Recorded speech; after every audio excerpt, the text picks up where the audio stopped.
Hello, welcome back to the Blu-ray Brothers channel. I'm Luke, and today I'm going to be talking about a film as part of War Week. Now, it was my idea to come up with War Week. I mean, we're going to get around to it eventually anyway, but I decided for my pick of this week it would be War Week because it's something that takes me outside of my comfort zone, because I'm not really a huge war film fan. There are a few that I've seen that I absolutely adore, like The Great Escape. I don't know if you could call The Good, the Bad and the Ugly a war film, even though it has elements of, well, towards the end, I don't know. But another one is The Bridge on the River Kwai, which for me is the best war film I've seen so far. An amazing movie that just took me on a roller coaster of emotions, and I absolutely love that film so much.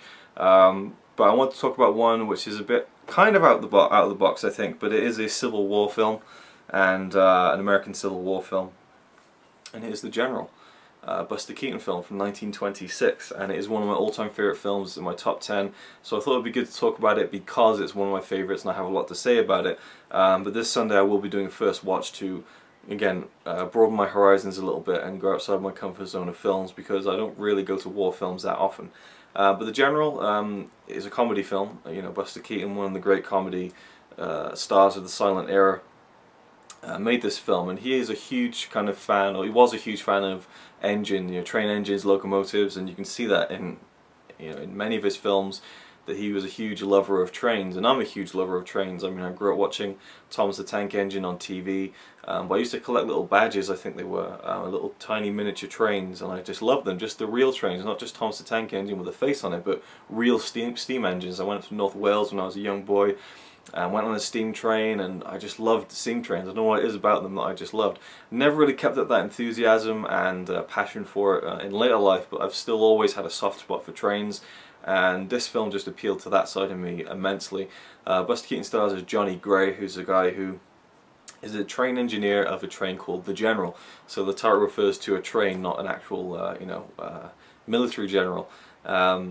And he has a girlfriend, and that's the thing it says, I think, in one of the opening intertitles. It says that he loves two things: his train engine, the General, and his girlfriend. Now the Civil War breaks out, and his girlfriend and her father are saying to Johnny, you should go and enlist because it's the right thing to do. So he marches down to the main street to enlist into the army, and they ask him what his profession is, and he says he's a train engineer. And they kind of talk amongst themselves, and they're like, no, he's too valuable to be enlisted into the army, we need to keep him in his position as the train engineer. But they don't tell him that, they just say, no, we're not taking you, next. So he thinks that they think he's not good enough, and so he takes it. He's kind of embarrassed by it. He thinks that he's not good enough, and he keeps trying to get in, but they won't let him. And so it's kind of one of the classic kind of Buster Keaton kind of moments of miscommunication that kind of always skewers the plots into where it's going to go. And so he's so ashamed that he doesn't even tell his girlfriend why, and just makes it seem as if he's too much of a coward to do it. And so she leaves him, and that she's just disgraced with him. And a year later, he's taking some passengers along in the General, and she's on the train. They stop for a breakfast stop, and Union spies. Again, this is the thing where I'm not too brushed up on my knowledge of history of the American Civil War. In fact, my knowledge of the American Civil War amounts to jack. I know nothing about it, but these spies from the other side, they steal the train, uncouple the passenger things, and they steal the train. But she's still on there.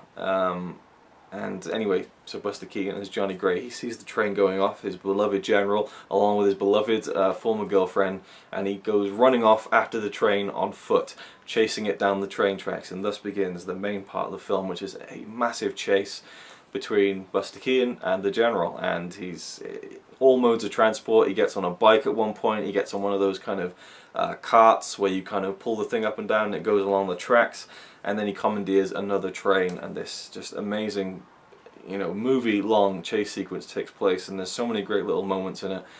Physical comedy from Buster Keaton, but there's a good story to it too, and towards the end the war element really comes into it, and he gets basically put in the middle of this massive war that's going on, and he battle between all these people, and there's a great spectacle to the film. The effects, well, not the effect, well, yeah, I guess you could call them effects, but the stunts, that he does, and he did all his own stunts, and they were just breathtaking. And there's one shot where there's a few shots where he's on top of a train while it's moving and he's doing all this other stuff, and that in itself is impressive as the train is moving along. But in the background we have this amazing kind of just background of like these mountains and all these fields, and there are loads of people like rushing across the fields on horseback, and it just looks so epic. And again, I just think there's no film like it for me, and I just love it. It's one of my favourite films. I love all the stuff with the trains, I love the scenery, the cinematography, the stunts, and the end of the film where one of the trains crashes through this bridge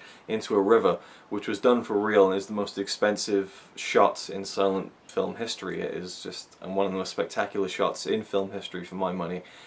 It's just amazing. You know, they actually took a full steam engine and just crashed it into a river, and it just looked amazing. And again, the kind of comedy that goes along with it, and the fact that there's a lot of gags and stuff, doesn't take away from the central story.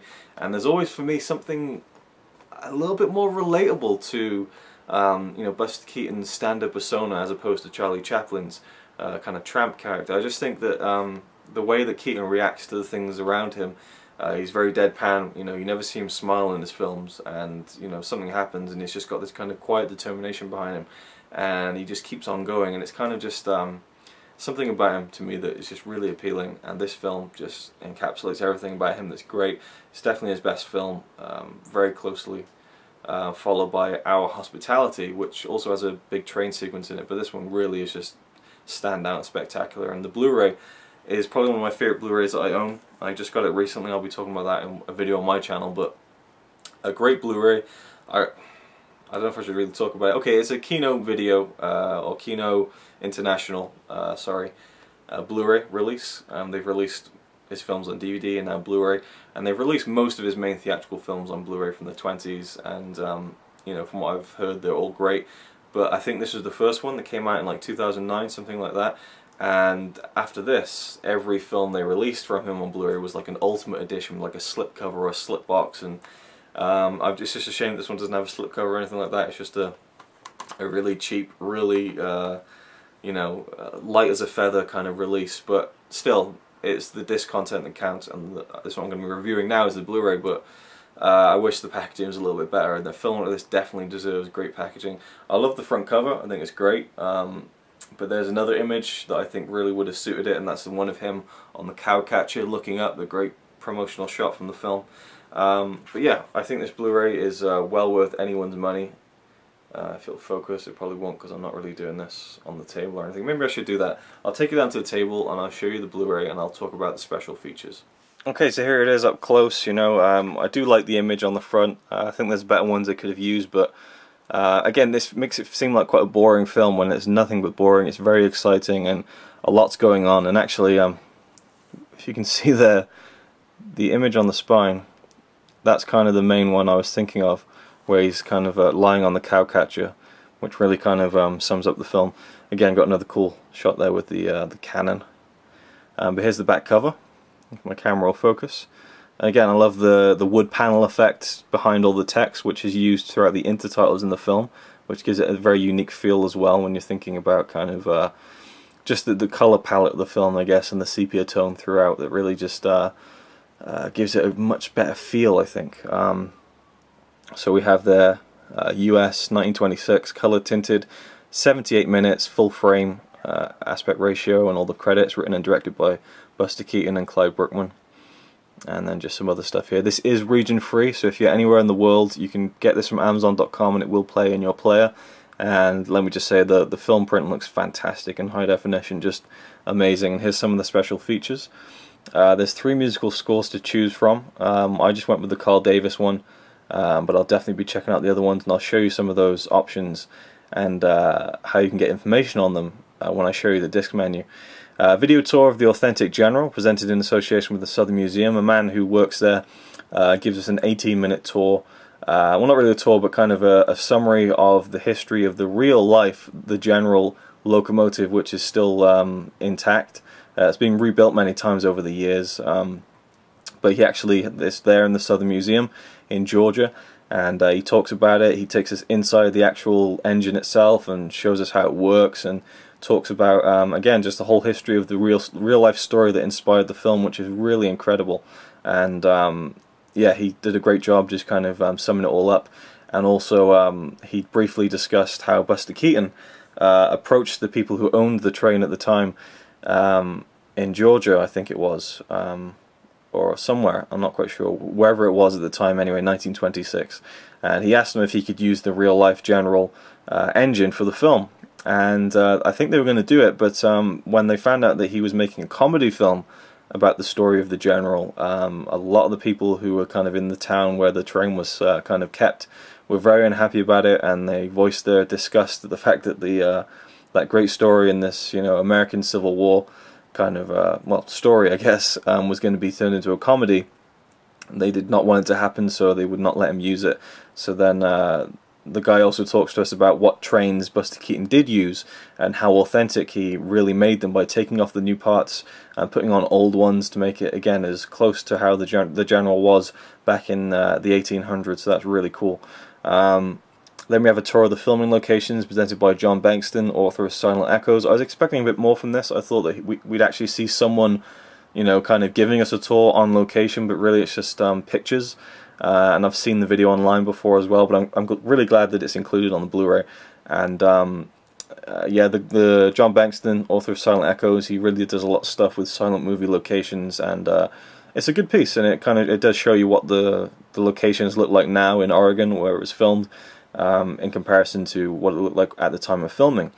Behind the scenes home movie footage, this is a real treat. It's only a minute long, but it was someone who was just there when, you know, who lived there at the time in Oregon when they were filming the General, and they had their own camera there, and they filmed about a minute's worth of behind the scenes footage of some of the trains moving along. There's a brief snippet of Buster Keaton talking to someone, and yeah, it's just such a joy to see that stuff, and really cool that they tracked that down and got that piece of film to use on the Blu-ray. Filmed introduction by Gloria Swanson. I believe this was in the 60s for TV when the film was shown, and she was kind of a big actress in the silent era and beyond, and she talks about you know, the General, and it's a few minutes long and a nice little fluff piece, and just cool that they added it in there just to kind of be a bit completist about it. Just one of those things that's not too great, but it's interesting to see for historical purposes and also because it's related to the film. And then we have the Buster Express, a brisk montage of train gags from throughout Keaton's career. Ones I spotted were Sherlock Jr., Our Hospitality, of course, and then loads of other short films. It's about 5 minutes long and a pretty cool little montage, I think. And then finally, well, not finally, but I left it till last because it's probably the best one on the whole Blu-ray for me, is the filmed introduction by Orson Welles. This was filmed in the early 70s for TV when they were showing lots of silent movies and celebrating the era. And Orson Welles gives a fantastic introduction to the General, and he really loves the film. It's one of his all-time favorites, and he really gives it a glowing kind of introduction and talks about it. We get some clips from other Buster Keaton films, and he kind of ends it off, and, you know, he considers it one of the greatest films ever, so that's coming from Orson Welles. That's a big thing, and it was great to hear him talk about the film. When you open it up, you have the disc here, which I just love that it's got that kind of just the color just works. I mean, it would have been nice if they put the wood panel on to make it really match, but it still fits within, again, the color tone of the film. And what I really liked was that even though this is a thin, flimsy, you know, case, we still have some inside artwork which just looks great, and there's the General there in all its glory, and you got Buster Keaton there just in the middle. Great inside artwork, and yeah, overall I wasn't like really disappointed. It's just a slip cover, a slip case, or something, you know, really lavish for this film would be great. And maybe in a couple of years' time, in 2016, we'll get like a 90th anniversary edition, maybe from Kino or some other company can pick up the rights. So I'd love to see that, but still, the disc content is fantastic, and I'm just going to show you now the disc menus. And oh, also, I don't know if it was mentioned on the back. No, it's not. Okay, well, in the extras, there's also a trailer for the DVD release in 2008 when Kino first brought it out on DVD. It's about a minute long, and we also get a photo gallery, which is fantastic, and I will show you that photo gallery when we look at the DVD Blu-ray menu. Sorry, so let's do that now. So here's the menu, and I really love it. I love the way that the borders on the right and left kind of put the, you know, the clips of the film in the proper aspect ratio, and it's, you know, it looks classy and fits the kind of theme of the film. And you've got kind of almost a Criterion-esque kind of menu system on the left here. You've got the chapters, which you can run down, has a preview of them and stuff.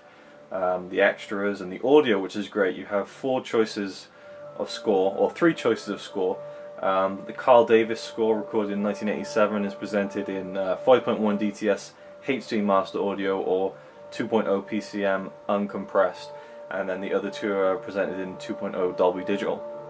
We have a Robert Israel score and a Lee Irwin score, and just hover over the score and it'll tell you when it was done and who it was done by, and just I love that. I love the choice of 3 different scores and all the information that comes along with it. Then you have all the extras here, which I've already talked about, and then the photo gallery, which I'll show you quickly. So here we have this frame of the 2 main characters, but you have a couple of different kind of poster images, which is pretty cool. I don't really like the way they made Buster Keaton in this cartoon. Same with this one here. I don't really like the style of it, but it's still cool that it's presented. These 2 are really weird. It makes it look like a completely different film than it is. Then we have some of these like production, like not production, but promotional stills that were taken, which I think look really cool, even though, you know, he wasn't in this outfit very long in the film. But just, you know, it's cool to see these kind of images, you know, that you see all the time these days, but not very much of old films. And then here we have an image from a deleted scene from the General, which I think is really cool, that at least we get to see something of a sequence that wasn't in the film, including this one here, another image from a deleted sequence, and then we just get loads of production stills. I mean, there's tons of them, and they're all fantastic. They look great, you know, blown up on this 50-inch TV. They look fantastic. I'd love to just own them, you know, digitally, and to be able to use them, because I think they just look great. They're in great quality, and they're just really cool. And from lots of different key scenes from the film. Oh, this one here, which is great. You know, just I love all these. And then the cannonball scene, and just loads of great images. And again, I'm just going to indulge myself in just looking at all of these, because, well, not all of them, but, you know, showing you quite a few of them. Just, you're going to get a sense of the scale of it as well. Here we go, the finale, you know, the bridge on fire, and then this has got to be one of my favourite images ever. Let me just see if you're getting that. Yeah, that's just one of my favourite pictures ever. It looks like it's from the Civil War. It looks like it's from the 1800s. Just such a great snapshot of a great moment in a film. And then this is a great one. It's a pyrotechnician's view of the bridge collapse, which is kind of like the image is blown out a little bit, but you can still see, you know, what's going on. I think that's really cool. And then this again, the actual train in the river where it stayed for many years. I love this picture as well. After the whole, you know, the wreckage has fallen down into the river and the scene's been done, and Buster Keaton is sitting in the funnel there, and there's a close-up view of it right here. So I think it's just brilliant. Again, such a funny picture, and he's got just, again, the great stone face, as they used to call him. But again, just fantastic images. I forget how many's in there. If we click back, it'll tell us. But this is a great addition. I mean, usually photo galleries don't really do it for me. Here we go, more than 75 film stills, candid snapshots and promotional posters. Yeah, there's a few candid ones in there which were taken of them filming, but mainly it's the production promotional pictures. But there you go. So there you go, that was my thoughts on Buster Keaton's The General. A great film, and, you know, I think, again, Orson Welles said somewhere that he thinks it's, you know, one of the best films about the Civil War ever made. And it doesn't really focus on the Civil War as much as, you know, other war films would, and the wars that they're covering, like Saving Private Ryan or something like that. But it definitely has an authentic feel. You know, it looks, you know, the sepia tone throughout the whole film makes it feel like it was from, you know, 1862, whenever it's set.